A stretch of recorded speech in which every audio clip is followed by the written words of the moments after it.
Entonces, desde ahora está todo grabado. Para el día de hoy tenemos la participación de dos grupos. eh, prácticamente, pues ahorita ellos van a tomar las riendas socializando su tema. El primer tema es cumbres mundiales ambientales, objetivos del desarrollo sostenible y los problemas ambientales más relevantes. Eh, entonces, eh, quiero saber si aquí están los integrantes del grupo uno. Laura Meneses, la veo. Laura no está. Ana Ferrer, no la veo. Y Cristian Ríos. Cristian Ríos, tampoco lo veo. ¿Qué saben de sus compañeros? Britney, ¿sabes algo de ellos? Pues, profe, ellos no han comunicado nada. No Ah, sabría decirle si de pronto alguno de los que está aquí presente sepa algo de ellos. sí, ¿quién sabe algo de ellos? ¿O quién tiene los La números verdad, de contacto de ellos? Voy a escribir en el grupo a ver si de pronto aparece. No, y si tienes el número de algunos, lo puedes, por favor, llamar a uno de ellos. El segundo grupo es Daniel Granados. Por ahí me estuvo escribiendo que iba a estar ocupado hasta las 9:30. Pues no sé si, como el grupo es pequeño, yo no sé si logremos llegar hasta no, las nueve y profe, treinta.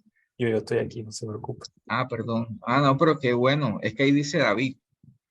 Sí, es que lo que pasa es que entro Ah, tú con el eres Daniel correo, David. sí, Daniel, David, sí, sino que pongo el correo nada más el segundo Ah, nombre. no, qué bien, Daniel, que te dieron el permiso. Qué bueno. Angie Perea y Britney Wilches. Tus compañeras están, ¿verdad? Sí, profe, estamos Ah, completos. perfecto. Entonces vamos a hacer lo siguiente. Vamos a comenzar con ustedes, el grupo 2. eh, a ver qué pasa si le damos tiempo a los del grupo uno.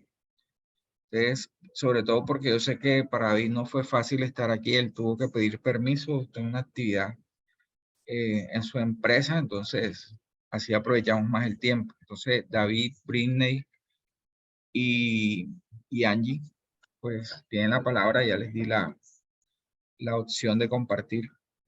Pueden iniciar ustedes. Listo, profe, voy a iniciar. Listo, profe.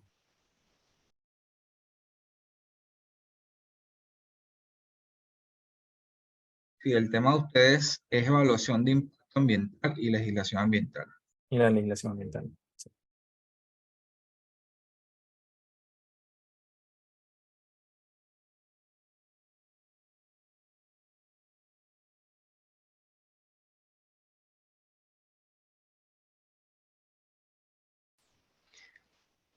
Sí se alcanza a transmitir la diapositiva. Sí, sí se ve bien. Listo. Bueno, buenas noches, profesor y compañeros. El día de hoy vamos a hablar sobre la evaluación del impacto ambiental y la legislación ambiental.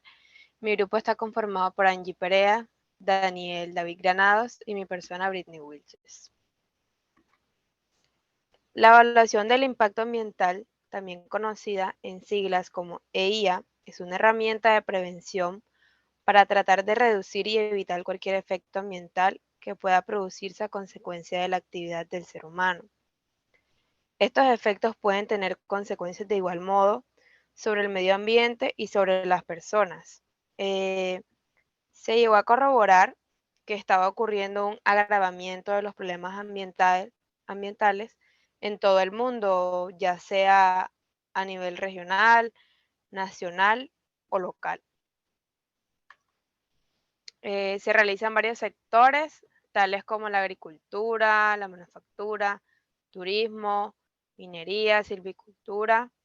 Estos proyectos requieren de la evaluación del impacto ambiental eh, porque, como les expliqué anteriormente, es muy importante esta herramienta como prevención, eh, ya sea en un proyecto pequeño como una represa hidroeléctrica o, perdón, un proyecto grande como una represa hidroeléctrica o pequeños como un nuevo hotel o algo mínimo. El bienestar humano y el medio ambiente.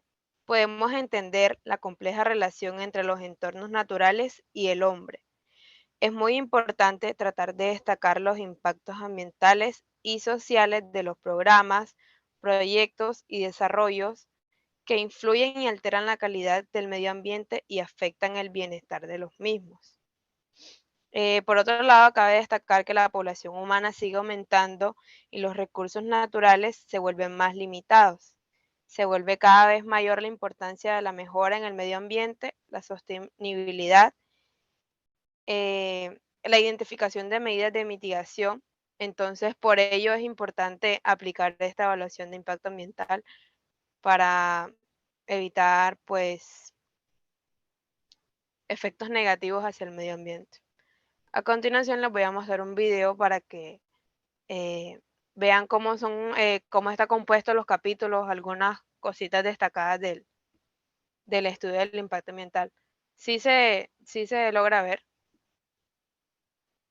No, no se logra ver. La diapositiva del video no. Te recomiendo que dejes de compartir y compartas nuevamente el video.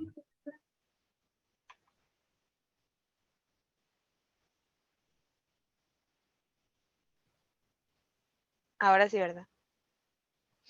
Sí, ahora sí debes darle clic en compartir audio también. Ah, sí se escucha. Dale. Listo. Ponlo desde el principio. El primero de ellos es el resumen. Profe, lo que pasa es que al principio, o sea, No, dale, no hay problema. Si es de ahí, está bien.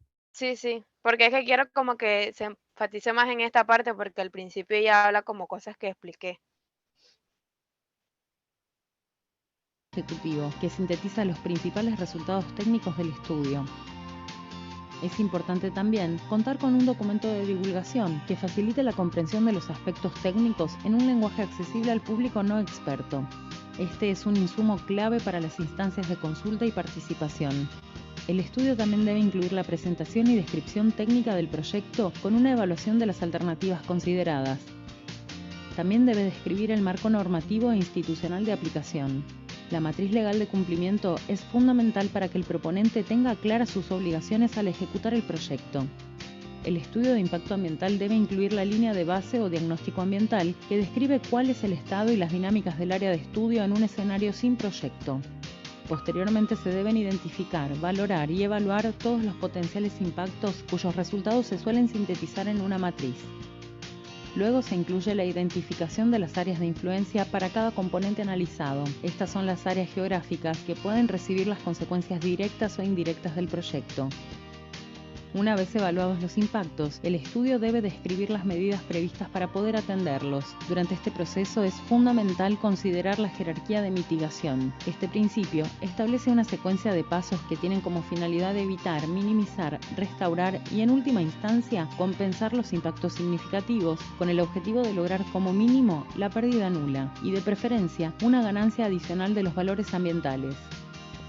Finalmente, el estudio debe incluir el plan de gestión ambiental del proyecto con la planificación de actividades para cumplir con esas medidas previstas. Este plan es el punto inicial para una gestión ambiental adaptativa que permite incorporar la información resultante de los monitoreos, el seguimiento y la fiscalización a lo largo de la etapa de construcción, funcionamiento y cierre del proyecto.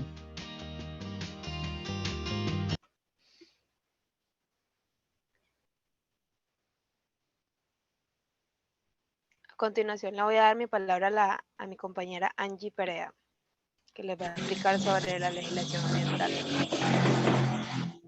Buenas noches. Voy a hablar un poco de cómo surgió la legislación ambiental y todos los esfuerzos que hicieron para que se diera todo este tema del que estamos conversando. Bueno, todo nació desde la época, desde la poca conciencia en la sociedad. Solo algunas comunidades aisladas que sí consideraban el estado actual del mundo en el que vivimos hoy en día. Al inicio fueron muchos los esfuerzos que se hicieron. El primero fue la Convención de Londres para la protección de la vida silvestre en África. Eso fue en 1900, pero no tuvo una acogida ya que no fue firmada por un gran número de participantes. Luego, en los años 60, que es donde se considera que tuvo más fuerza, ya que los medios fueron alzando su voz por los peligros que amenazaban al mundo natural. Aquí se hicieron dos publicaciones muy importantes, como fue La Primavera Silenciosa de Richard Carlson y Amaneceres de la Tierra, que fue una imagen que tomó el astronauta William Anders en 1968, cursando la misión Apolo 8. Un hecho importante para resaltar fue el primer documento que reconoce el derecho a un ambiente sano. Este documento se conoce como la Declaración de Estocolmo. Esto fue en el año de 1972.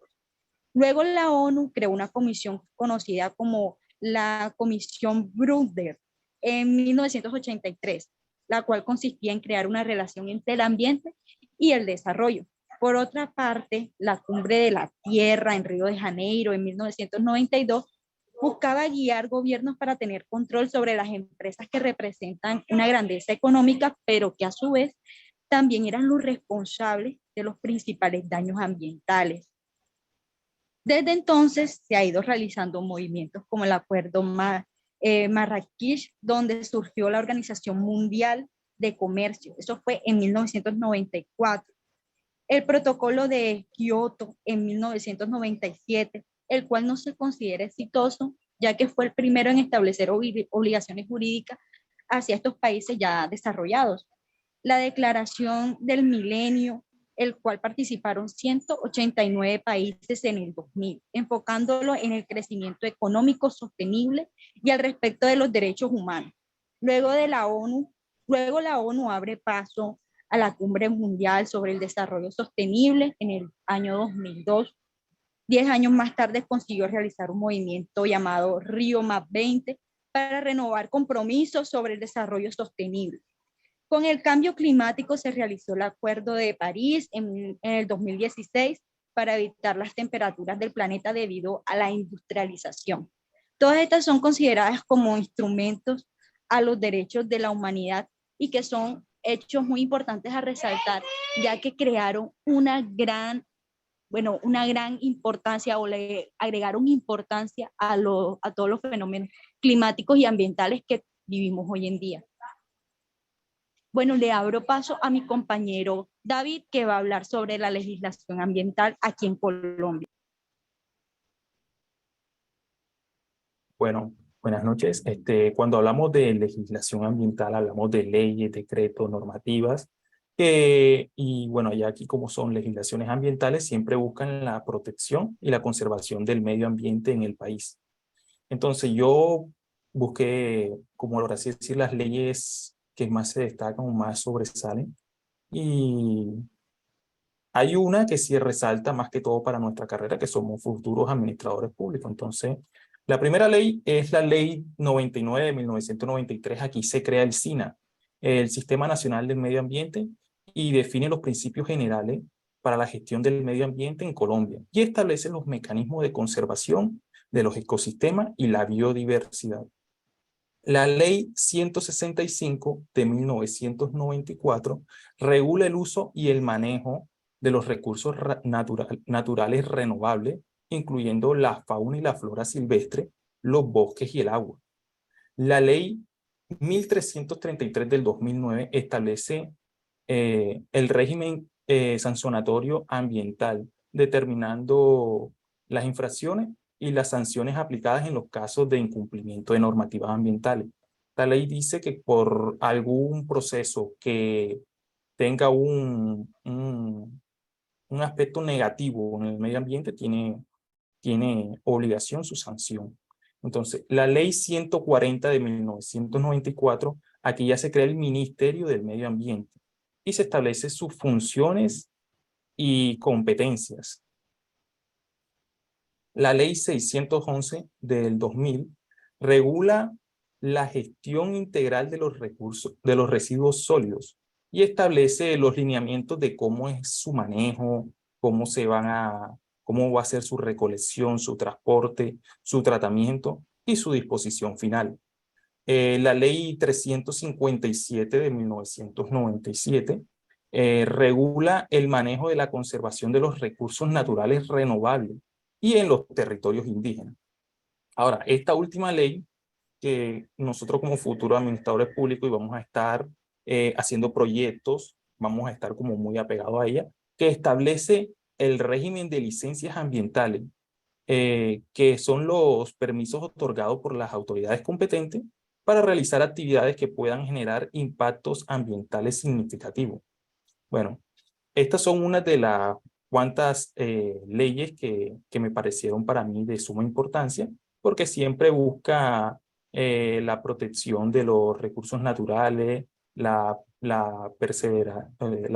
prevención y el control de la contaminación, la conservación de la biodiversidad, entre otros. Además, existen decretos y resoluciones y normativas complementarias que regulan los aspectos específicos de la gestión ambiental en el país.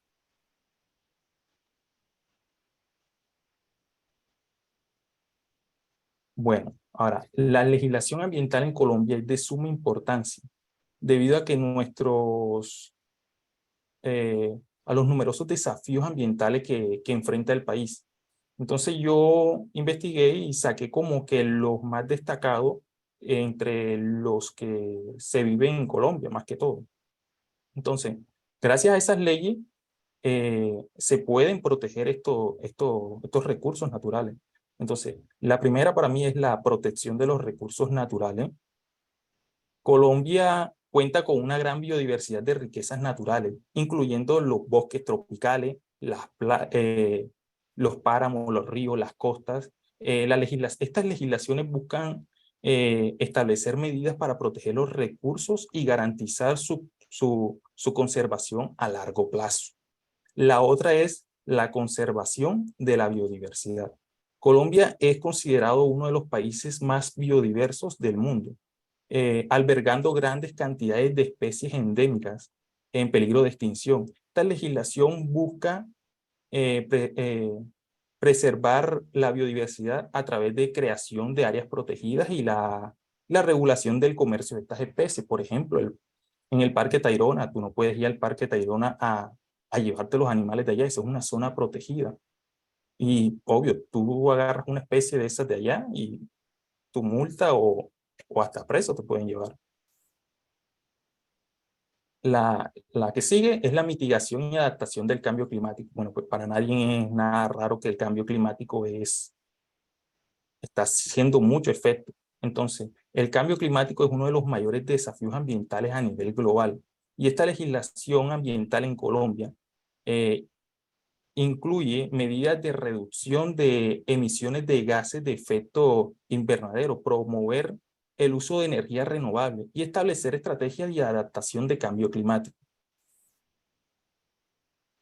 La otra sería la prevención y control de la contaminación. Esta legislación, o sea, estas leyes también del medio ambiente establece estándares y regulaciones para prevenir el control y la contaminación del aire, tanto del suelo como del agua.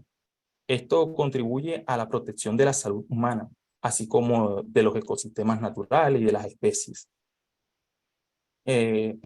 La participación humana y el acceso a la información.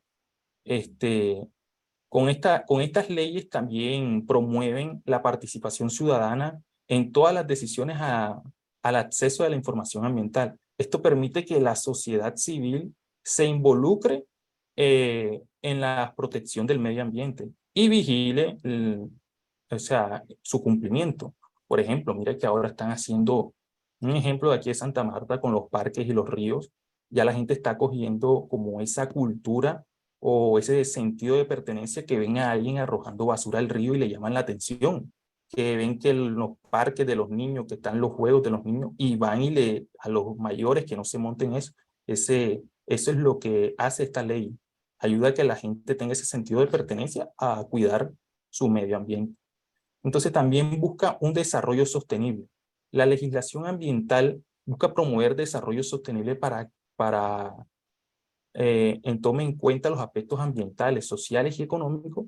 Esto implica equilibrar el crecimiento económico con la conservación de los recursos naturales y, o sea, también puede mejorar la calidad de vida de las personas. Con todo esto, la legislación ambiental y la evaluación del impacto ambiental es de gran importancia para proteger los recursos naturales, la conservación de la biodiversidad, enfrentar el cambio climático, promover la contaminación prevenir la contaminación y promover el desarrollo sostenible. Su aplicación efectiva contribuye contribuye bastante y garantiza un futuro sostenible para las generaciones presentes y futuras. Muchas gracias.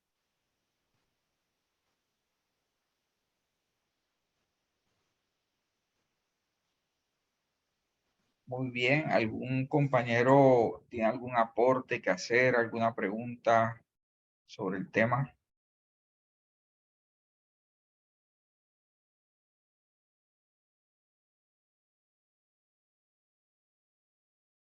Bueno, les voy a compartir al chat del grupo que tenemos en WhatsApp. Les voy a compartir un archivo que es una guía sobre el tema de legislación ambiental. Los compañeros pues lo explicaron muy bien. Sin embargo, hay una cantidad de normas específicas que obviamente no alcanzaríamos a compartirlas todas, digamos, ahora en la noche con esta sesión. Sin embargo, la idea es que nosotros tengamos algunos recursos identificados y lo que le voy a compartir, ahorita se los voy a compartir en pantalla y se los voy a mostrar. Es una guía muy importante donde está organizada por temas. Las principales normas ambientales en Colombia. Ahí ya se lo pasé al WhatsApp. Ahí lo pueden descargar. Es de la Universidad Antonio Nariño.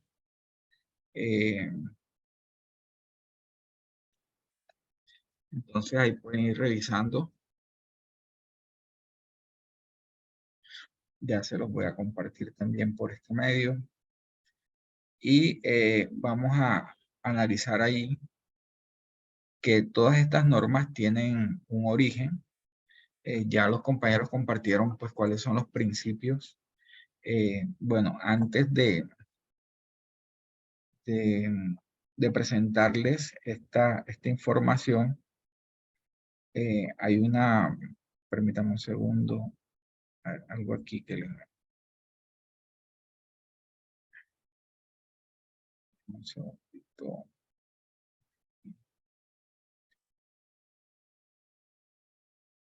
Bueno, sí. Antes de presentarle ya lo que tiene que ver con las normas ambientales, ampliarle un poquito el detalle. Bueno, antes le digo a los compañeros que compartan su presentación al grupo. Pueden pasarla al grupo también. Entonces, aquí el grupo 2 nos ha compartido dos temas muy importantes y estratégicos, que son la evaluación de impacto ambiental, que digamos es esa herramienta, como ellos bien explicaron, para la toma de decisiones, y que así la obra sea pequeña o sea de gran magnitud, se requiere esta evaluación como insumo para obtener una posterior licencia ambiental que se tramita en la ANLA. Esas evaluaciones de impacto ambiental lo que tratan es, antes de que el proyecto se ejecute, tener como su nombre lo indica, esa evaluación, ese estado de qué tan afectado se vería el entorno o el lugar, digamos, donde se va a intervenir o a ejecutar o a desarrollar un proyecto. Lo que busca es precisamente evaluar la magnitud de las afectaciones, porque sabemos que toda actividad humana tiene un impacto, genera un impacto en el ambiente, sea de menor magnitud, de mayor magnitud, pero sí lo genera. Entonces, ese impacto se evalúa. Incluso todo lo que nosotros hacemos, así se hace por sencilla que sea la actividad, genera un impacto. Son muy pocos los impactos positivos que se generan desde las actividades humanas. Sin embargo, cuando se analizan todos estos aspectos, pues se miran tanto los impactos positivos como los negativos. Obviamente que los impactos negativos va a ser una lista pues más larga, y eso se evalúa por expertos, más que todos los ingenieros ambientales, un grupo interdisciplinario, gestionan o ejecutan esta actividad, y lo que se hace es hacer primero un censo de cuáles son digamos, el potencial o digamos el estado ambiental del lugar donde se va a ejecutar la obra. Se estudia a nivel biológico, las relaciones que hay de los seres vivos, el tipo de ecosistema, cómo es digamos, el lugar se describe, las especies, digamos, los árboles que de pronto están allí ubicados y que de pronto habría que cortarlos y todo eso. Entonces se mide esa magnitud de esa intervención, y también luego de hacer ese censo de estado, se analiza la obra que se va a construir. Si, por ejemplo, es una obra civil, bueno, si es una vía, si es un puente, entonces se mira, pues, qué consecuencias traería esa obra, si hay un aislamiento por lo menos de especies. Es muy común ver, por ejemplo, sobre todo en algunas vías en otros países, en Europa, por ejemplo, donde hay esas vías que comunican a diferentes países, o son vías que de pronto dividen en dos un sector estratégico a nivel ambiental. Ellos hacen o han tratado de mitigar ese impacto a través de unos puentes que se llaman como unos puentes. Son unos puentes que básicamente usted los ve y no son ni peatonales ni nada, son puentes para que los seres vivos, o sea, la fauna existente, puedan cruzar sin digamos, ser atropellados por los autos, por los carros. Entonces, es algo muy estratégico, eso tiene una técnica de construcción muy particular. Aquí en Colombia muy poco se ve, por no decir que no se ve. Entonces, son como estrategias que se han adoptado, dándole un ejemplo nada más, y todo eso queda plasmado en la evaluación de impacto ambiental, o sea, qué genera esa obra y cómo se van a mitigar esos impactos, que ese es el plan de gestión ambiental que debe quedar plasmado ahí. A nivel por ejemplo, de una obra que sea de más o menos relacionada con una fábrica, con una procesadora de alguna sustancia, donde hayan unas emisiones de gases o de líquidos peligrosos. Entonces, que luego se analiza hacia dónde van, por ejemplo, esos residuos, esos desechos, y qué, digamos, peligro representa para la comunidad aledaña. Entonces, todo ese análisis se hace en la evaluación de impacto ambiental. Ahí es donde se proponen, y los dueños del proyecto deben dar cuentas de cómo ellos van a hacer un tratamiento a esos residuos, ya sean sólidos o sean aguas residuales, qué tipo de tratamiento le van a dar y dónde van a depositar esos residuos. Entonces, en el caso de las fábricas, incluso, por ejemplo, en Bogotá, al lado del río Bogotá, al lado y lado del río Bogotá, hay unas cantidad de fábricas, y sobre todo las curtiembres son las que más aportan contaminantes al río Bogotá. Por eso que el río Bogotá prácticamente o sea, es un río donde está contaminado, es prácticamente un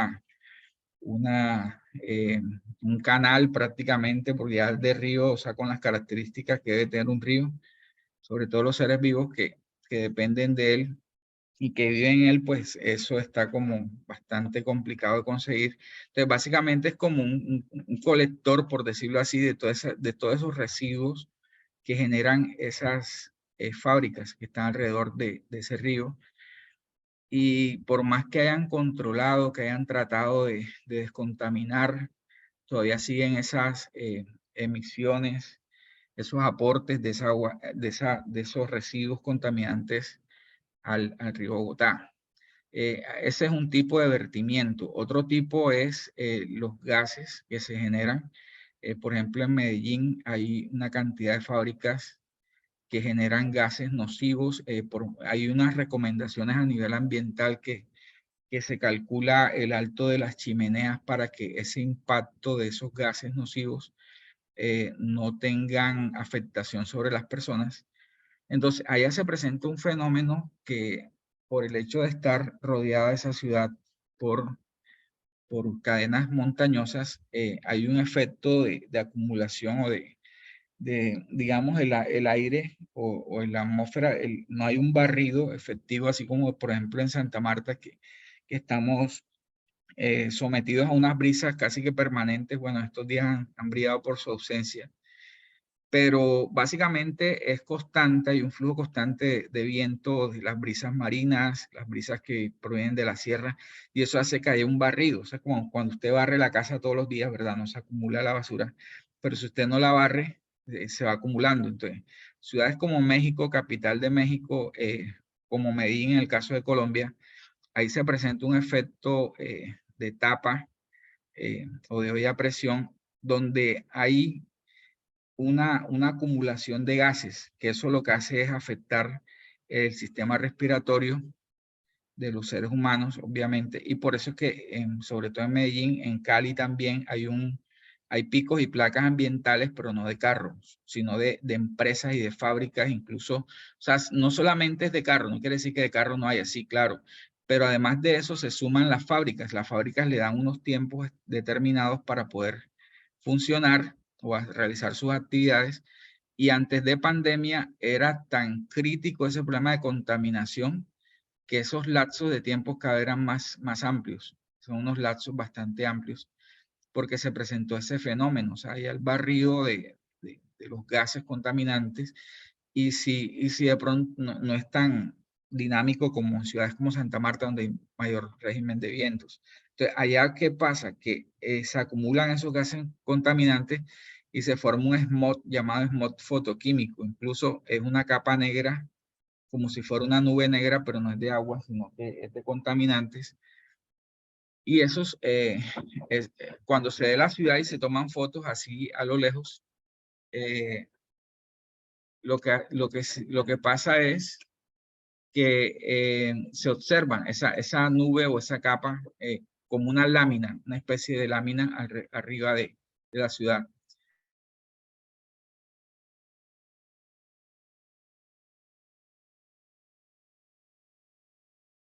Entonces, casos como estos son los que se tratan de prevenir. Gracias. Y la evaluación de impacto ambiental es una de esas herramientas. Lastimosamente, en algunas obras, en algunos casos, se le da un manejo no muy ético a esta actividad, y hay intereses creados y hay presiones que hacen de que esas evaluaciones de impacto ambientales sean sesgadas y que en realidad no tengan la dimensión que deben tener. Pero si en realidad se hicieran con rigurosidad, se pudiesen prevenir muchos sucesos de contaminación.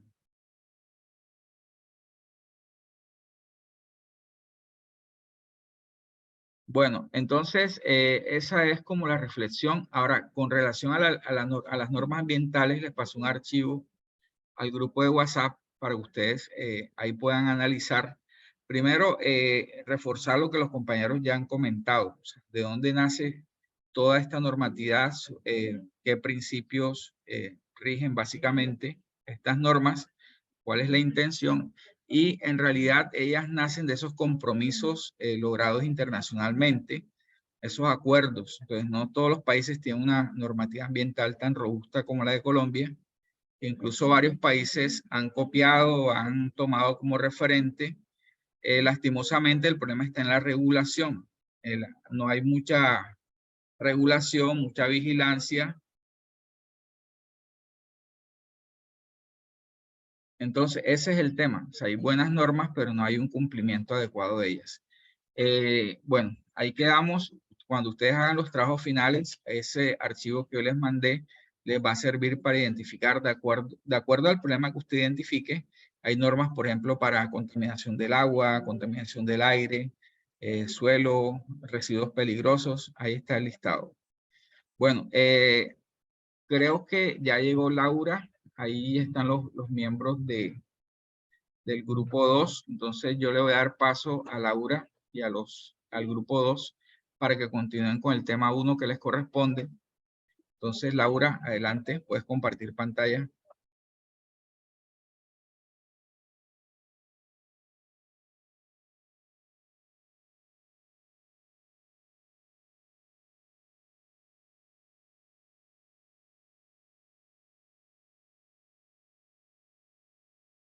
Laura, adelante.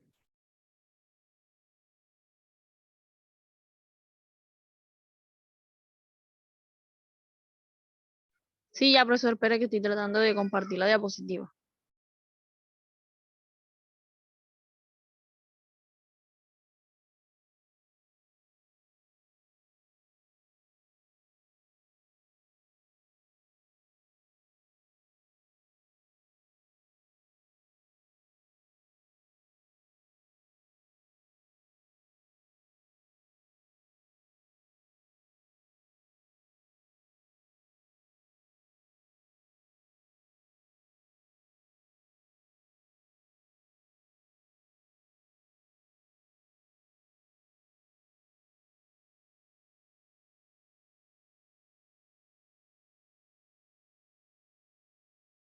Laura, te falta mucho.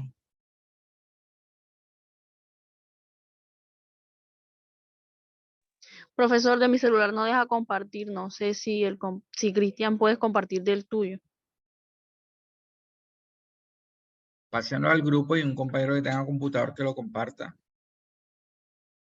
De tal manera tiene que pasar las diapositivas al grupo, entonces pasarlas de una vez.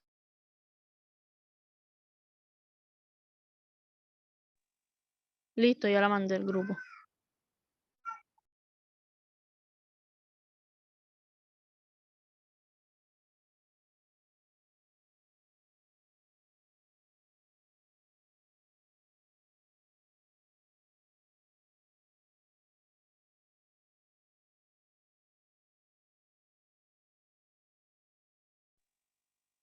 Ya la diapositiva está en el grupo, profesor. No sé quién nos puede Ya hacer el está en el favor. grupo, no sé cuál de los compañeros tiene un PC.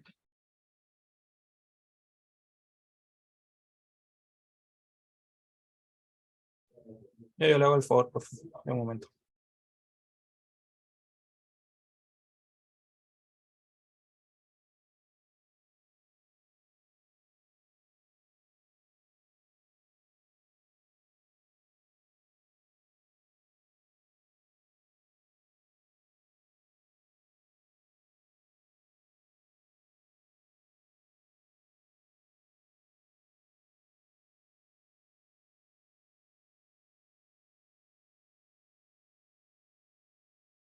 ¿Y se logra ver lo que le comparto? Sí, claro, se logra.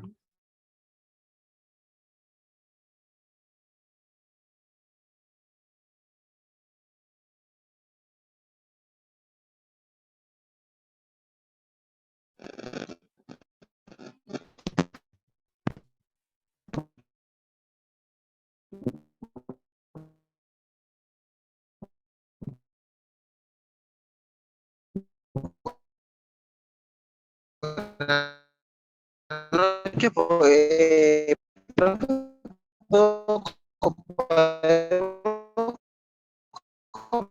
comenzar.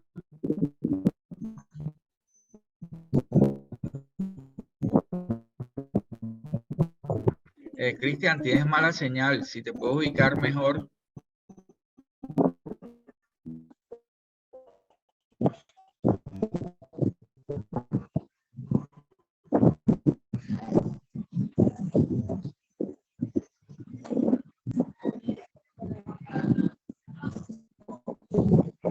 ¿Me escuchan? Buenas noches.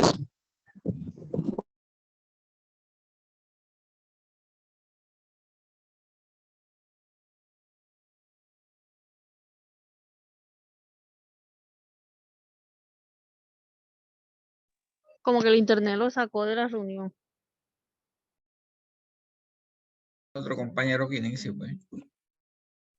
Listo, entonces, el compañero que porfa está presentándole la diapositiva, pasa al último tema que son los problemas ambientales más relevantes, porfa.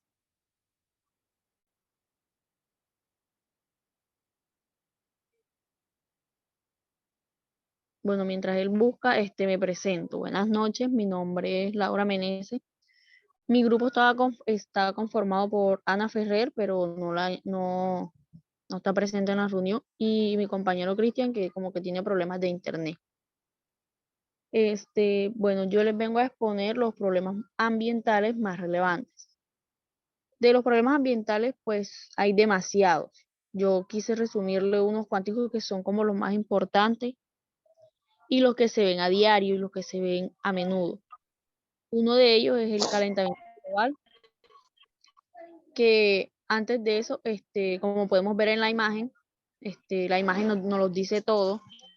De un lado de la imagen está verde, está todo, tiene pastico, está todo perfectamente. Ya del otro lado se ve cómo el calentamiento global ha destruido esos árboles, ha destruido el pasto de la tierra y todo eso, o sea, todo se va acabando, ya que las temperaturas son muy altas.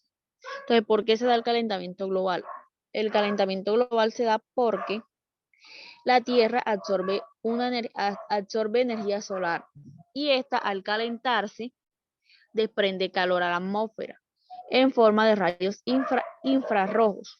¿Qué son los rayos infrarrojos? Son un tipo de radiación electromagnética y térmica de mayor longitud de onda que la luz visible, pero menor que la luz de las microondas. Entonces, esto se da gracias a la actividad humana, ya que nosotros somos uno de los principales responsables del calentamiento global, porque emitimos una gran cantidad de gases a la atmósfera y estos provocan un mayor aumento de la temperatura, lo que provoca el calentamiento global.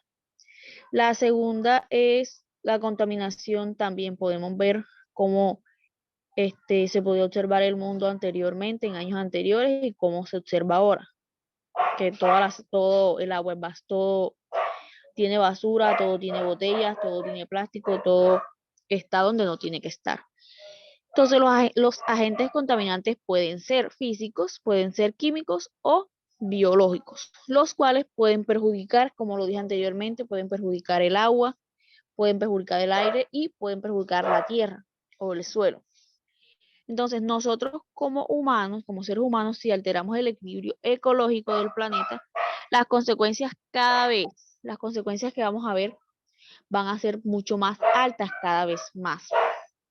Estas se producen, se pueden mostrar o nos podemos dar cuenta a través de las sequías, a través de los incendios, a través de las inundaciones, a través de las pérdidas de la biodiversidad y a través de los desastres naturales. Entonces, los tipos de contaminaciones ambientales que pueden haber son naturales y artificiales. Naturales, como su nombre lo dice, es un fenómeno que se produce naturalmente. Nadie lo produce. Puede ser los tsunamis, una erupción volcánica o uno que otro incendio que se dan por sí solos. Y los artificiales son los que provocamos nosotros los seres humanos, como los productos químicos, la mala gestión de los residuos, el mal uso de los recursos naturales y la industria. Por tercero, nos podemos dar cuenta de la deforestación.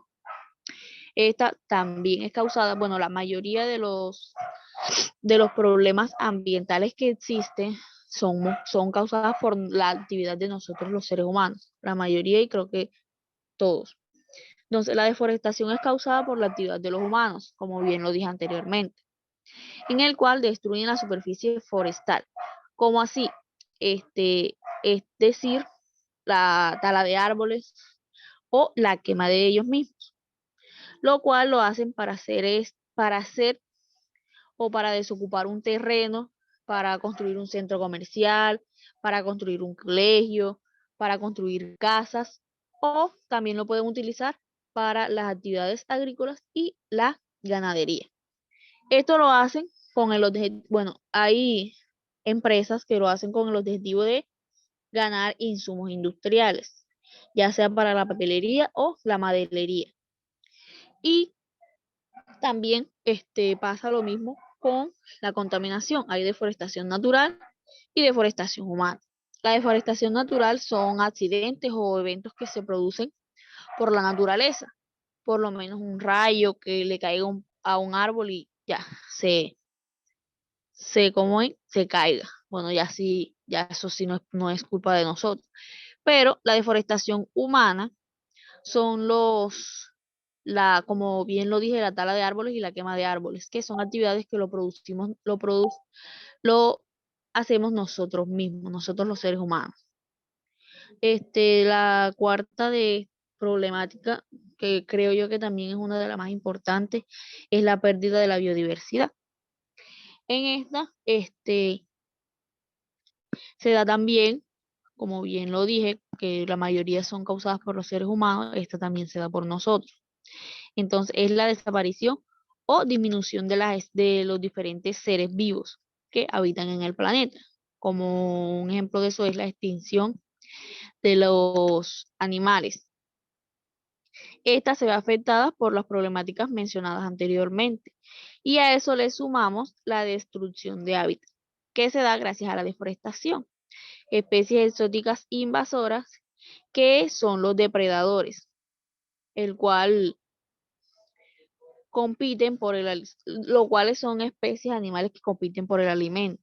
Entonces, la consecuencia de estas no solo afectan al medio ambiente, sino que también nos están afectando a nosotros los seres humanos a nivel ecológico, a nivel ecológico o a nivel sanitario.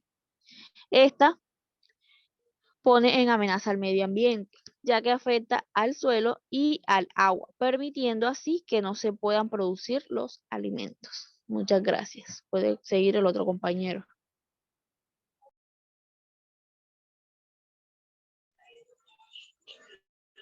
Ok, Ahora sí, Laura, buenas noches. Cristian, adelante, Cristian.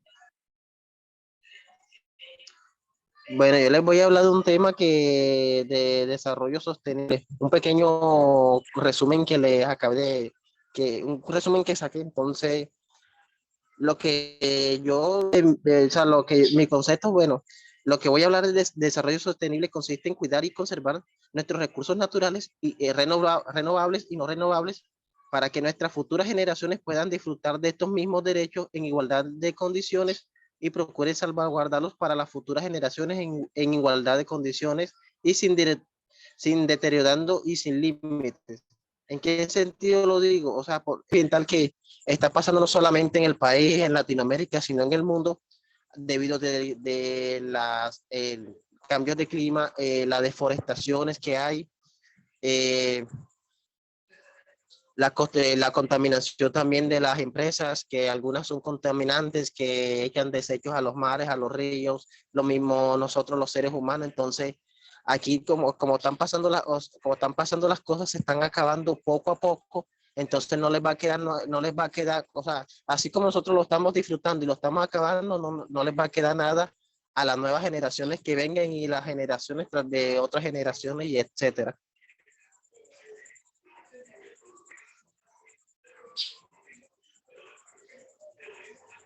Entonces la idea de que las cumbres, bueno, que la están realizando es para que eso, para evitar que, o sea, buscar mejorías, para que, o sea, no se deteriore mucho el daño ambiental que hay en el mundo, cuidar nuestros bosques naturales, no hacer quemas de basura, no arrojar desechos a los mares, a los ríos.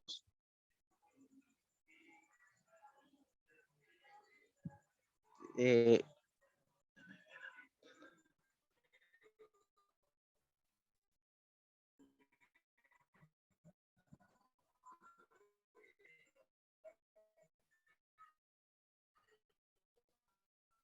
¿Algo más, Cristian?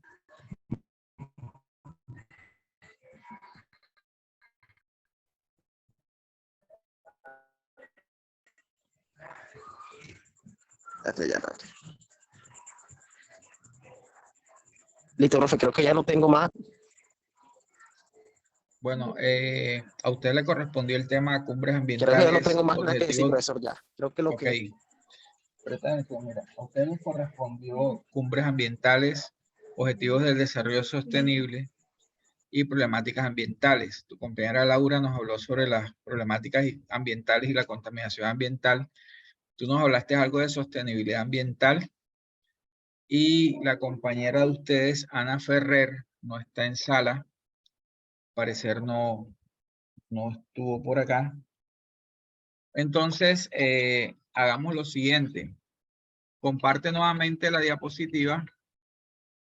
Comparte la diapositiva, compañero que estás compartiéndola, y colócala por favor en las primeras láminas. Denme un segundo y la busco nuevamente. Y te agradezco.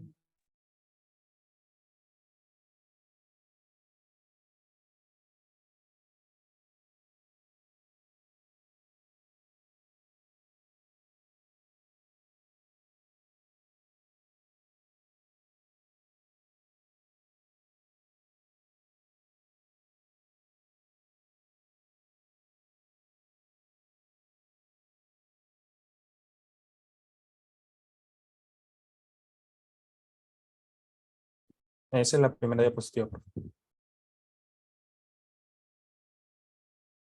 No, Cristian, ¿tienes algo que decirnos sobre las cumbres ambientales?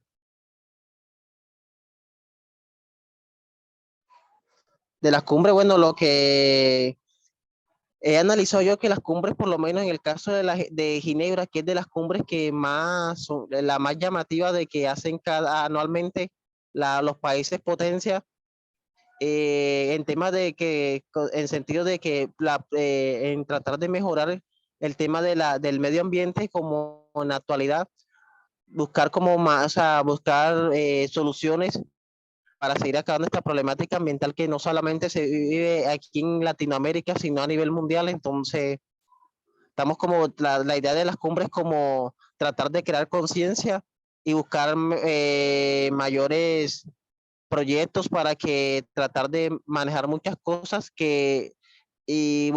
manejar muchas cosas para que en el tema a futuro, para que las cosas que se hagan, por ejemplo, manejar mucho el tema del reciclaje, en vez de energía solar, cambiar de energía eléctrica a energía solar y muchas cosas así para que las empresas y para que las futuras generaciones puedan disfrutar bastante de este planeta que estamos disfrutando nosotros y un buen ambiente como el que también nosotros estamos disfrutando también nosotros, profesor. Sí, bien, esa es la intención, el fin es ese. Los gobernantes se dieron cuenta que definitivamente no hay ni dos planetas Tierras ni tres, hay uno solo. Y que en ese planeta Tierra pues hay unas condiciones que prácticamente están amenazando la supervivencia humana o digamos la especie humana. Y esos problemas son problemas ambientales que no tienen una frontera, porque digamos que el problema ambiental, por poner un ejemplo que se origina en Colombia, no vamos a decir que no, es que el problema ambiental de la deforestación ha aumentado la temperatura. Entonces, digamos que ese problema ambiental no respeta la frontera porque no va a decir, hasta aquí llega Colombia, hasta aquí llego yo. No, eso trasciende todas las fronteras y el planeta se ha comprobado obviamente que es dinámico. Hay una dinámica en movimiento, hay corrientes de aires, de oxígenos, vientos que pasan de Sudamérica a Norteamérica y viceversa. Incluso ahí ustedes han escuchado en el noticiero que las arenas del desierto del Sahara en África este mes o esta semana van a estar llegando a Sudamérica, a Colombia, tal. Eso es una realidad. O sea, que no hay una frontera para el ambiente. El hombre es el que ha creado las fronteras. Son líneas imaginarias, ¿cierto? Que el hombre ha puesto como divisiones. Bueno, y en algunos casos, como el caso de México y Estados Unidos, pues han construido muros, pero son unas divisiones en realidad artificiales. El planeta no vino dividido, por lo menos en países no vino dividido. Entonces, esas son divisiones que el hombre las ha creado y las ha diseñado así. Entonces, como los problemas no son exclusivos de un país o no son, digamos, limitados a que ocurra en un solo país, obviamente que hay países que tienen unos problemas muy graves, son puntuales, pero esos problemas se trasladan también a otros lugares de la geografía de nuestro planeta. Por ejemplo, hace unos años, una década más o menos, hubo un gran sismo en Japón y eso causó también un tsunami de unas dimensiones bastante considerables y hay una planta que, digamos, está ya ubicada en ese país que sufrió unos daños, incluso los daños fueron graves, hubo un escape radioactivo porque esas plantas, esos reactores nucleares tienen que estar refrigerados para que no estallen. Entonces, ese sistema de refrigeración estaba fallando y hubo un escape que eso llegó al mar, al océano, por un lado. La única forma de arreglar eso, de corregir ese error, era que unas personas entraran ahí, un grupo más o menos como de 10, 12 personas en ese tiempo. Así la noticia lo manifestó. Y esas personas sabían que iban a entrar ahí a arreglar ese problema, pero que si salían, no salían para nada bien, si es que salían. Entonces fueron 12 personas que se sacrificaron literalmente para que ese problema no escalara aún más y no hiciera más daños. ¿Ustedes creen que ese problema de contaminación radiactiva se quedó ahí puntualizado? O sea, quedó estático, de que no pasó nada. Resulta que si usted comienza a estudiar sobre los océanos, sobre la dinámica de los océanos, hay unas corrientes submarinas, y en esas corrientes submarinas viajan de forma intercontinental, o sea, pasan de un lado, o sea, se trasladan de un lado del planeta hacia el otro lado, o sea, es algo impresionante. Hay corrientes, incluso hay una muy famosa que es la corriente del Pacífico, donde no sé cuántos vieron la película Buscando a Nemo, o sea, parece algo de ficción, pero es realidad. Eso que aparece ahí, ¿cierto? Que digamos, entra ahí un pececito en esa corriente y viaja y después sale, eso es cierto. O sea, hay unas corrientes que tienen esa dinámica. Incluso hay países que dependen de la pesca por donde pasa cerca esa corriente del Pacífico, y sobre todo en el caso de Perú, y ellos aprovechan esas corrientes para pescar y dependen su economía en gran parte de esa pesca. Entonces, ¿qué ocurre? Que hay problemas ambientales que se trasladan a otros países. Como se dieron cuenta de eso, sobre todo, por ejemplo, en la cumbre de Estocolmo, en 1972, uno de los problemas que alertó al mundo, al planeta en ese momento, fue el agujero en la capa de ozono. Se dieron cuenta que en el polo sur había un gran agujero en la capa de ozono, que es la que nos protege de las radiaciones ultravioletas. Y el ozono, como su nombre lo indica, son 3 átomos de oxígeno. Ese ozono lo que hace es crear ese filtro reflectivo donde solamente entran las radiaciones infrarrojas y las radiaciones ultravioletas son repelidas, rechazadas. Al ser deteriorado esta capa de ozono, pues obviamente comenzaron los problemas en la piel, de cáncer en la piel en la parte de Sudamérica, de Chile, de Argentina, y luego se dieron cuenta que esa capa iba creciendo. Y uno de los responsables de esa capa, obviamente el hombre y las actividades humanas, pero exactamente los gases refrigerantes o de los aerosoles, que son compuestos clorofluorocarbonados. Entonces, esos compuestos son tan livianos que llegan hasta la capa de ozono y la destruyen. O sea, esos enlaces que hay entre los átomos de oxígeno se rompen y se desnaturaliza el ozono y deja hacer su papel. Entonces, eso hizo alertar a muchas naciones. Sin embargo, ese primer llamado no fue tan, digamos, respondido, por decirlo así, tan atendido. Fueron pocas las naciones que asistieron a Estocolmo. Luego, en 1992, cuando se dieron cuenta los gobernantes que eso iba en serio, comenzaron otros problemas alternos como el calentamiento global, el deterioro ambiental se hizo más notorio. Ahí sí asistieron después de 20 años 120 naciones aproximadamente. Puedes pasar la diapositiva, David. A partir de ese momento fueron más frecuentes las cumbres, fueron con más regularidad. Entonces, aquí está la de Estocolmo. Fue la primera cumbre, se sentaron las bases de la creación de las políticas ambientales. Los países se inspiraron en las conclusiones de esta cumbre para formular sus normatividades ambientales hasta ese momento. Puedes pasar la diapositiva ahí. Luego, 20 años después, en Río de Janeiro, se conoce como la Cumbre de Río, una de las más famosas que ha habido. Entonces, ahí sí se adoptan acuerdos muy importantes, sobre todo la Agenda 21. Digamos que la Agenda 21 era como los ODS ahora mismo, o sea, los Objetivos del Desarrollo Sostenible en ese momento era la agenda que todos los países deberían tener en cuenta para no contaminar, para disminuir sus emisiones. Se dieron cuenta que los países más desarrollados son los que más contaminan, uno de esos es Estados Unidos, pero el que más se ha resistido a firmar estos acuerdos es Estados Unidos, precisamente. Barack Obama trató a través de la cumbre celebrada en París, durante su presidencia, él sí firmó, pero luego pues ya se abandonó nuevamente, y es como una participación muy tímida que tiene Estados Unidos en estos tipos de cumbre, porque es uno de los que mayor aporta contaminación al planeta. Sigue, por favor. países como Colombia han sido juiciosos en adoptar estos acuerdos a sus normas locales. Hay un problema de incumplimiento, de regulación, de problema policivo, de que en verdad se cumplan. Entonces, en el año 2012 la conferencia fue nuevamente en Río, se llama Río +20, 2012, para conmemorar los 20 años de la cumbre de Río, y ahí es donde se establecen los objetivos del desarrollo sostenible proyectado a 2030. Por eso es que estos objetivos del desarrollo sostenible, pues ya varios años los estamos escuchando y los vamos a seguir escuchando por un tiempo más. Sigue, por favor.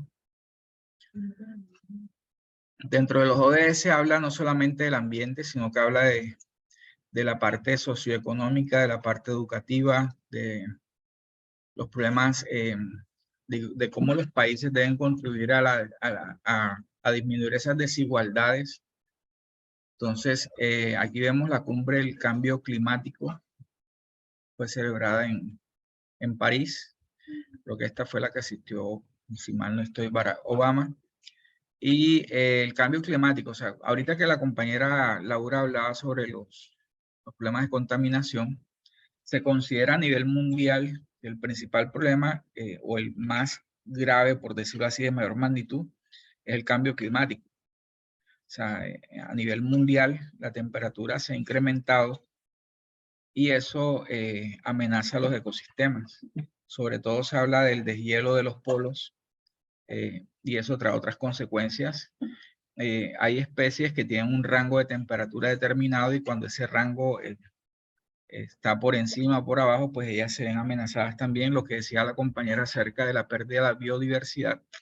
Colombia es uno de los países más biodiversos del mundo. O sea, todavía podemos, digamos, ostentar esos primeros lugares, incluso en aves.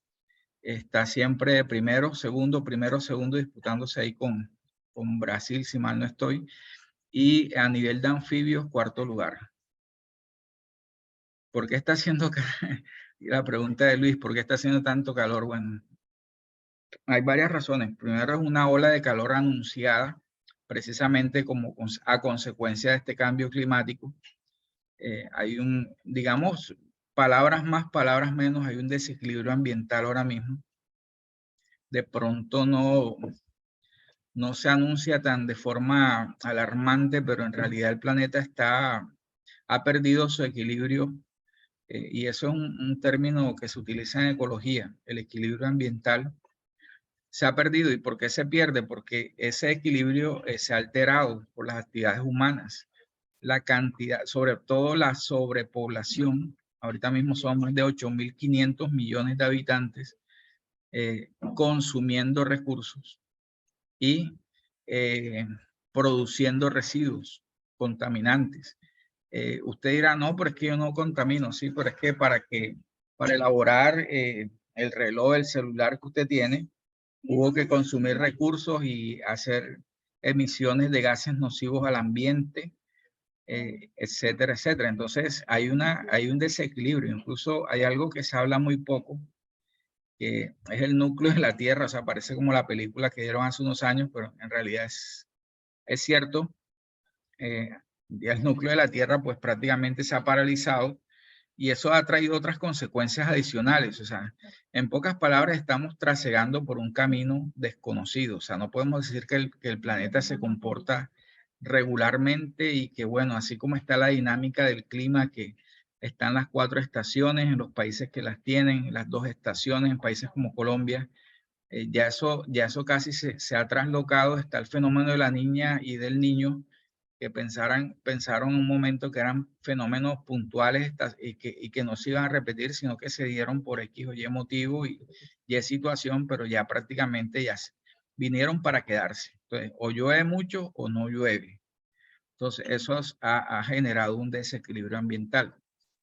Ahora, usted dirá, ¿eso qué tiene que ver con la administración pública? Tiene que ver con todo, porque el administrador público administra un territorio, administra no solamente lo económico y lo social, también es coadministrador de lo ambiental. Dígame.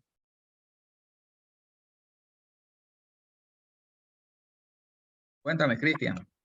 Yo le iba a decir, profesor, Entonces, como en el caso de Santa Marta, que bueno, como usted acaba de decir, se dan las dos estaciones, pero en el caso aquí de Santa Marta, por ejemplo, que para estos meses muy poco se ven las lluvias, sino más que todo lo que es comenzando julio y agosto. Por lo general, para septiembre y eso, que uno, como dice, la famosa temporada invernal, pero a veces, como en tal caso, como no se da temporada invernal, sino que viene el tema de las ondas tropicales, que es más que todo que se ve aquí mucho en Santa Marta y en toda la costa. así es, mira, que hay un dicho que uno escuchaba antes, que abril lluvias mil, y ahora ¿cuántas lluvias hubo en abril? Creo que fue una sola. Incluso fue en mayo, ni siquiera en abril. Entonces, porque había digamos, las lluvias en abril y todo, y luego venía en agosto, en esa época, y ya no, o sea, ya prácticamente las lluvias cada vez son más escasas, o cuando llueve, pues parece que fuese un techo, un cielo roto, por decirlo así, y ahí pues se agravan las cosas, porque nuestra ciudad no está preparada para altos volúmenes de agua, entonces todo en extremo resulta ser, digamos, complicado, pero sí es bueno que llueva, claro, es bueno y ojalá que llueva aún más en las zonas donde están las cuencas hidrográficas que obviamente alimentan los ríos de donde toman el agua para el acueducto. Ustedes saben que hay ríos que nacen de páramos, ¿cierto? Aquí en la costa son pocos, pero hay ríos que son, digamos que dependen de las lluvias. Entonces, el río Manzanares, por ejemplo, depende de las lluvias. El río Manzanares no nace en páramo, nace en la cuchilla de San Lorenzo. Entonces, quiere decir que se alimenta de esa agua, de agua lluvia que es retenida en las montañas y luego las montañas la van soltando poco a poco. O sea, es que cuando usted entra a estudiar la dinámica ambiental, usted se da cuenta de que todas las cosas tienen su función y no están por casualidad. Entonces, las cuencas hidrográficas son importantísimas para el mantenimiento del agua. ¿Y qué pasa si talamos los árboles? El agua lluvia se evapora enseguida, hay deslizamientos, hay derrumbes, hay inestabilidad de los terrenos y el agua no llega a donde debe llegar en los depósitos subterráneos y por eso los ríos no se pueden, digamos, se secan inmediatamente porque no tenemos esa reserva. Entonces, por ejemplo, aquí en Santa Marta hay una ventaja, pero digamos esa ventaja está amenazada incluso. Aquí hay un acuífero que se llama el acuífero de Santa Marta, que son aguas subterráneas que se acumulan, pero ya deben venir de algún lado. ¿De qué lado creen ustedes que vienen? O sea, ¿de dónde se nutre ese acuífero? ¿Será en la Sierra Nevada, profesor? Pues obviamente tiene que ver la Sierra Nevada, ¿verdad? Pero claro que sí, hay unos sumideros o unos sitios por donde el agua lluvia penetra hacia las capas interiores o internas y llega al acuífero y lo alimenta, ¿cierto? Pero ¿qué pasa si esas zonas las pavimentamos? ¿Mm? No hay entrada, ¿cierto? No hay entrada. ¿O qué pasa si en esas zonas colocamos un botadero, como pasó aquí en el botadero Veracruz? Esas zonas eran sumideros. O sea, ¿qué pasa cuando usted tiene un filtro y en el filtro le echa arena con el agua que pasa ahí?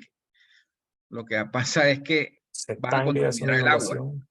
Entonces, cuando tú, por ejemplo, en un sitio, y eso es falta de estudios serios a nivel ambiental, cuando se va a hacer una obra de alto impacto como es un botadero, hay que analizar muy bien las propiedades del suelo, hay que analizar muy bien las condiciones ambientales, si hay algún ecosistema estratégico ubicado ahí, las fuentes de agua, todo eso hay que analizarlo. Entonces, eso no se hizo con el botadero Veracruz. ¿Sabe dónde queda el botadero antes, verdad? En el 20 de octubre, en la parte de arriba, eso se llamaba el botadero Veracruz. La técnica que utilizaban era técnica de enterramiento, ni siquiera un relleno sanitario. Era una técnica de enterramiento donde depositaban las basuras a cielo abierto y después le echaban tierra encima. Imagínense. Y no había laguna de oxidación, los lixiviados pasaban al subsuelo inmediatamente y cuando llovía era peor. Y ustedes no saben que por ahí cerca en la urbanización de esa nuevo milenio, hay un pozo de agua donde toman agua de ahí y le inyectan al acueducto, porque más del 60% del agua de Santa Marta es de pozos, si no lo sabían. Ese 60% de aguas de pozo las traen del acuífero de Santa Marta y muchas partes o puntos de ese acuífero han sido contaminados. Pero como no hay unos estudios serios que nos determinen dónde está esa contaminación puntual y hacer algo, ¿cierto?, que mitigue ese problema, entonces todo sigue igual. Con que llegue el chorro de agua a la casa, pues la gente no pregunta de dónde viene, ni si está contaminado o no. Claro que sospechamos todos, ¿verdad? Y por eso compramos bolsas de agua o tenemos filtros, porque yo creo que a ninguno aquí se les ocurre tomar agua de la pluma. Eso sí pasa en Bogotá y en Medellín, porque allá tienen unos sistemas muy buenos y las tuberías pues las hacen mantenimiento, aquí no, obviamente, y las raíces las dañan y el agua llega turbia. Entonces, hay una cantidad de problemas que en realidad nosotros no es para que los padeciéramos. Si hubiese una planificación, si hubiese un estudio serio, una organización de Santa Marta, la verdad que no fue planeada para crecer, fue planeada para ser pequeña siempre. Entonces, ese acueducto de más de no sé cuántos años no fue planeado para la población actual que tiene Santa Marta. Entonces, hay una cantidad de problemas y eso ocurre en Santa Marta y es peor en los pueblos del departamento del Magdalena, que ni siquiera hay acueducto, ni alcantarillado en algunos de ellos. Entonces, digamos que a nivel ambiental son múltiples los problemas, pero ya hay países que han superado por lo menos algunos problemas que tenemos nosotros a nivel de saneamiento básico, que es como esa contaminación del agua de potable, de lo que nosotros consumimos, de cómo se maneja y se gestiona las aguas residuales. O sea, todos esos problemas han sido superados por los países desarrollados. Nosotros aún no hemos superado totalmente esos problemas, ¿cierto? Hay todavía invasiones donde usted ve pueblos del Magdalena, yo los he visto, donde ahí está la calle, ¿cierto? Y hay una zanja y por allá pasan las aguas residuales. Hay todavía pozas sépticas en mal estado, en los patios de las casas, cloacas, o sea, hay una cantidad de cosas que ya no se usan y que deberían ser intervenidas urgentemente porque amenazan la salud de las personas. Esa es nuestra cotidianidad, lamentablemente. Por eso se necesitan administradores públicos que tengan verdaderamente un sentido de pertenencia por el ambiente, que cuando esté la decisión, se tome la mejor decisión en pro de la comunidad y del medio ambiente. O sea, y trabajar por el bien del medio ambiente es trabajar por el bien de la comunidad. Un ambiente sano es un ambiente, como dice la Constitución, todos tenemos derecho a un ambiente sano, ¿cierto? Entonces, ¿cómo el administrador le va, o el administrador territorial, el alcalde o el gobernador, le va a garantizar ese ambiente sano a la comunidad, ¿cierto? A través de gestiones responsables, decisiones responsables, cuando viene, digamos, cuando se hace auditoría o se hace, digamos, control a las diferentes fábricas o empresas que están contaminando, que se haga en verdad como debe ser, que la gente pues en verdad le dé el manejo ambiental. No, a mí nadie me está viendo, yo he hecho todos mis vertimientos al río Manzanares y no pasa nada. Es un problema de conciencia, un problema de que si de pronto usted escupe alguna vez le va a caer. No sé si ustedes saben el chiste del que fue al estadio y estaban peleando y de pronto él cogió un ladrillo y lo tiró. Y después preguntó, llegó a la casa y le dijeron, oye, no sabes, vete para el hospital. Y yo, ¿qué hacen en el hospital? Resulta que tu mamá estaba en el estadio y le cayó un ladrillo en la cabeza, imagínense. Pero muchas personas creen que hay también una anécdota de Río Abajo. El que contamina en el río, en la parte superior, porque no le importa lo que están abajo, también algún día se va a mudar abajo, le va a pasar lo mismo. O de pronto abajo va a tener un ser querido y va a tener graves consecuencias por eso. Entonces no podemos pensar de que si yo, por ejemplo, en mi casa cojo las baterías del control remoto y le echo en la basura, yo creo que me deshice del problema y resulta que estoy aumentando el problema. Porque los metales pesados que hay en las baterías de los controles remotos y de las linternas que se usaban antes, esos metales pesados contaminan las aguas. O sea, si lo echan al botadero, por ejemplo, a raíz de los lixiviados, que es esa sustancia líquida que sale de las basuras, hay un arrastre de todos esos contaminantes y pasa al subsuelo y contamina el acuífero. Y esa agua del acuífero llega a ESMAR y la bombea y le inyecta al acueducto y le llega a usted. O sea, esa batería que usted botó le está llegando por el agua a su casa. Entonces, mire lo que estamos haciendo. Estamos pensando de que esa basura nos deshicimos de ella cuando pasó el carro y el camión y resulta que está regresando. Hay una anécdota a principio ambiental que dice que tú puedes tomar el agua, puedes repetir esa agua que te tomas hasta 50 veces a lo largo de tu vida. O sea, es algo, no sé, anecdótico, que es difícil de comprobar, pero bueno, así lo encuentras ustedes en algunas literaturas. Puedes pasar, David. Entonces, el propósito de estas conferencias es tratar los temas ambientales a nivel mundial y hacer unos compromisos. Usted sabe que la Ciénaga Grande de Santa Marta es un sumidero de gas carbónico y que hay unos servicios ambientales que incluso se cobran. Colombia debería cobrarle a diferentes países desarrollados por ese sumidero y también debería cobrarle por el oxígeno que produce la selva del Amazonas, que ese oxígeno también se benefician de ese oxígeno, no solamente los colombianos, nosotros, sino los de otros países. Por eso les digo que el ambiente no tiene fronteras.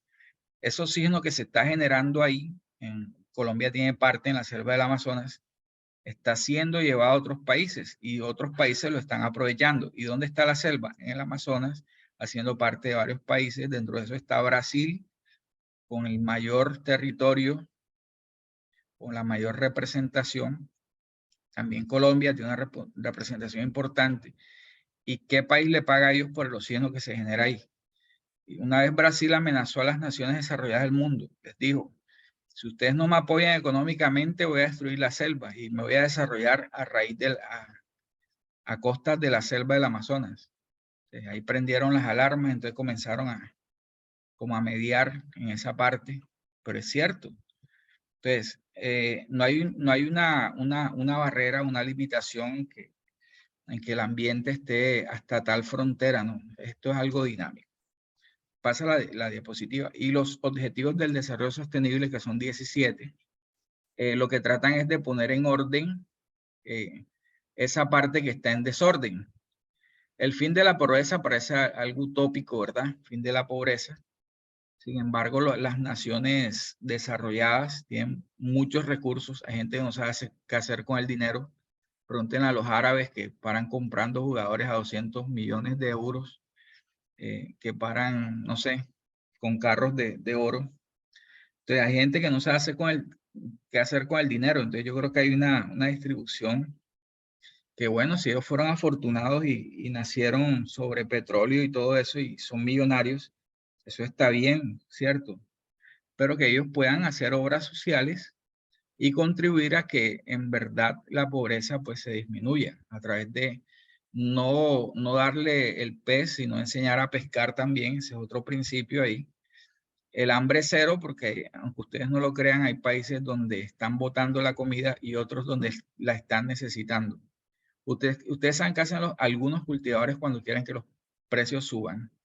Cogen las cosechas, por ejemplo, los ganaderos, cogen la leche y la botan para que el precio suba. O sea, parece una locura. Salud y bienestar, eso es un principio de todas las naciones. Educación de calidad.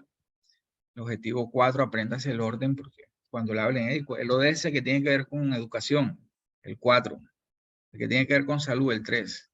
Igualdad de género, eso más que todo es por el respeto, ¿cierto? Porque estamos en una sociedad donde no se respetaba o donde no se respeta más bien. Agua limpia y saneamiento ambiental, tiene todo que ver con el ambiente. Entonces, agua limpia porque hay mucha agua, pero no toda está limpia. Incluso es una constante, hay mucha agua, pero el agua del río Bogotá, pues hay mucha, pero no está limpia. Saneamiento es las condiciones no solamente de agua potable, sino qué hacemos después con las aguas servidas para que no contaminen. Energía asequible y no contaminante, se habla de las energías limpias. Trabajo decente y crecimiento económico, puedes pasar, David. Industria, innovación e infraestructura. O sea, es necesario, no, que ahora vamos a decir, no, ya no se pueden hacer edificios porque atentan contra el ambiente. Bueno, sí hay un impacto, pero necesitamos también los edificios. Hay que saber es dónde construirlos y cómo construirlos. Hay edificios que son sostenibles, que incluso tienen jardines verticales, que tienen un diseño bastante amigable con el ambiente. Reducción de las desigualdades es algo muy complicado, ¿verdad? Ciudades y comunidades sostenibles, es un principio de la construcción. Producción y consumo responsable, personas que consumen por no dejar, ¿verdad? Y cuando consumen por no dejar están, aunque no lo crean, indirectamente contaminando. Acción por el clima, eso viene a raíz del cambio climático. Vida submarina, o sea, no solamente el plástico que usted desechó en su casa se quedó ahí en el bote de basura, sino que muchos de ellos llegan al mar. Y incluso se habla de una isla de plásticos que hay en el mar, el océano, y eso está contaminando o está afectando más bien a la vida submarina. Vida de ecosistemas terrestres, de las especies que habitan ya en la parte del ecosistema terrestre, del suelo. Paz, justicia, instituciones sólidas, eso a nivel de institucionalidad, alianzas para lograr los objetivos. El objetivo 17 es como esas alianzas que permitirían lograr los objetivos anteriores.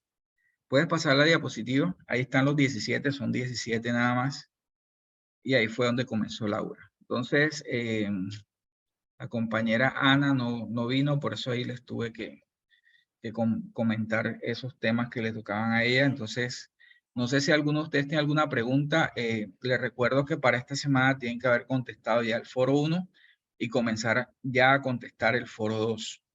Ya están en plataforma, ahí están las preguntas. Antes de contestar, mire bien qué se les pregunta, prepárese para la respuesta y cuando las tenga, ahí sí sube el foro.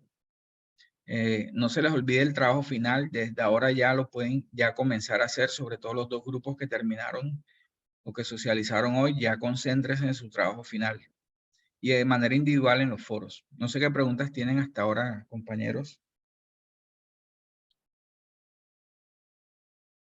Profesor, ¿el trabajo final es en grupo o individual? El trabajo final es en grupo, o sea, se sugiere que sean los mismos grupos de exposición. Aquí hasta ahora lo individual son los foros y el examen que hay al final. Ok, profesor. Bueno, entonces si no hay más preguntas, gracias a todos por asistir. Como el grupo es pequeño, entonces el tiempo rinde un poco más.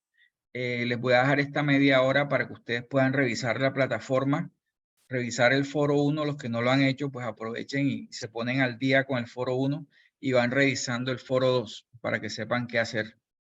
Entonces, no sé si hay algo más por parte de ustedes que preguntar.